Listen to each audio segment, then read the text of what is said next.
ಕಾವೇರಿ ಸಂಕ್ರಾಂತಿ, ಕಾವೇರಸ್ಥಾನ, ದೈವ ಶ್ರೀ ಕಾಂತೇರಿ. ಕಾವೇರಿ ಸಂಕ್ರಾಂತಿಯ ಪುಣ್ಯ ದಿನದಂದು ದೈವ ಶ್ರೀ ಕಾಂತೇರಿ ಆವಿರ್ಭವಿಸಿದಳು ಎಂಬ ನಂಬಿಕೆ ಇದೆ. ಕಾಂತಿ ಎಂದರೆ ಪ್ರಖರವಾದ ಬೆಳಕು, ಎರಿ ಎಂದರೆ ಕಿರಣ.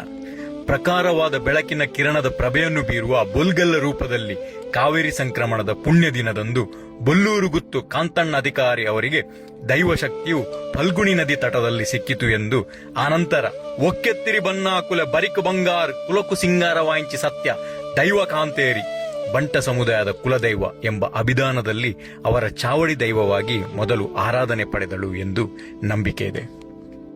ಮುಂದೆ ಅನೇಕ ತಲೆಮಾರುಗಳ ಕಾಲದ ನಂತರ ಆ ಮೂಲದ ಗಡಿ ಪರಂಪರೆಯ ಹೆಸರಿನ ಸಾಲಿನಲ್ಲಿ ಬಂದಂತಹ ಕಾಂತಣ್ಣ ಅಧಿಕಾರಿ ಅವರ ಸೋದರಳಿಯ 16 ವರ್ಷ ಪ್ರಾಯದ ವೀರ ದೇವುಪುಂಜರ ಜೀವವನ್ನು ಚೆಂಡೆತ್ತಿಮಾರು ಯುದ್ಧದಲ್ಲಿ ಮಣಿಮಜಲ ಗುತ್ತಿನ 16 ಯುದ್ಧ ಗೆದ್ದಂತಹ ಹಿರಿಮೆಯ ದಳವಾಯಿ ದುಗ್ಗಣ್ಣ ಕೊಂಡೆಯಿಂದ ಉಳಿಸಿ ಜೀವಕ್ಕೆ ಆದಿ ಜುಮಾದಿಯಾಗಿ ಕಾಂತೇರಿ ಜುಮಾದಿ ಎಂಬ ಅಭಿಧಾನದೊಂದಿಗೆ ದೈವವು ತುಳುನಾಡಿನಲ್ಲಿ ಪ್ರಸಿದ್ಧವಾಯಿತು.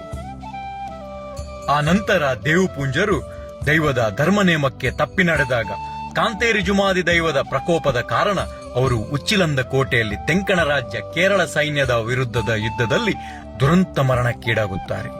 ಮುಂದೆ ಕಾಂತೇರಿ ಜುಮಾದಿ ದೈವವು ಮಾಯದ ಹಡಗನ್ನು ನಿರ್ಮಿಸಿ ದೇವುಪುಂಜರ ಜೀವದ ರುಂಡವನ್ನು ಕಂಚಿನ ರುಂಡವಾಗಿಸಿ ಆ ರುಂಡವನ್ನು ಮಾಯದ ಹಡಗಿನಲ್ಲಿಟ್ಟು ಸಮುದ್ರದ ಮುಖಾಂತರ ಮಾಯದ ಹಡಗಿನಲ್ಲಿ ಉಚ್ಚಿಲಂದ ಕೋಟೆಯಿಂದ ಹೊರಟು ಪಣಂಬೂರು ಕೂರಿಕಟ್ಟವನ್ನು ಪ್ರವೇಶಿಸಿ ಪಣಂಬೂರು ಸಾರಳ ಪಟ್ಟದಲ್ಲಿ ಕಾವೇರ ಸ್ಥಾನವನ್ನು ನಿರ್ಮಿಸಿ ಕಾವರ ಮನೆಯ ಮಂಜು ಕಾವರಿಗೆ ಪಟ್ಟದ ಅಧಿಕಾರ ಹಾಗೂ ಅನ್ನೋಡಿಗುತ್ತು ಅಣ್ಣಪ್ಪ ಅರಳರಿಗೆ ಗಡಿಬೂಳ್ಯದ ಅಧಿಕಾರವನ್ನು ನೀಡಿ ಕಾವೇರ ಸ್ಥಾನ ಕಾಂತೇರಿ ಜುಮಾದಿ ಬಂಟ ಎಂಬ ಪೂರ್ಣ ನಾಮಾಂಕಿತದಲ್ಲಿ ಸಾರಾಳ ಪಟ್ಟದ ಮಾಯಗಾರ ಎಂಬ ಬಿರುದಾವಳಿಂದ ಧರ್ಮದೈವ ಶ್ರೀ ಕಾಂತೇರಿ ಜುಮಾದಿಯು ಬಲು ವಿಶಿಷ್ಟವಾದ ಅಪರೂಪದ ಮರದ ಆಳೆತ್ತರದ ಮೂರ್ತಿಯಲ್ಲಿ ಹಾಗೂ ವೀರ ದೇವುಪುಂಜರು ಕಂಚಿನ ರುಂಡದ ಪ್ರತಿಮೆ ರೂಪದಲ್ಲಿ ಇಂದಿಗೂ ಆರಾಧನೆ ಪಡೆಯುತ್ತಿದ್ದಾರೆ.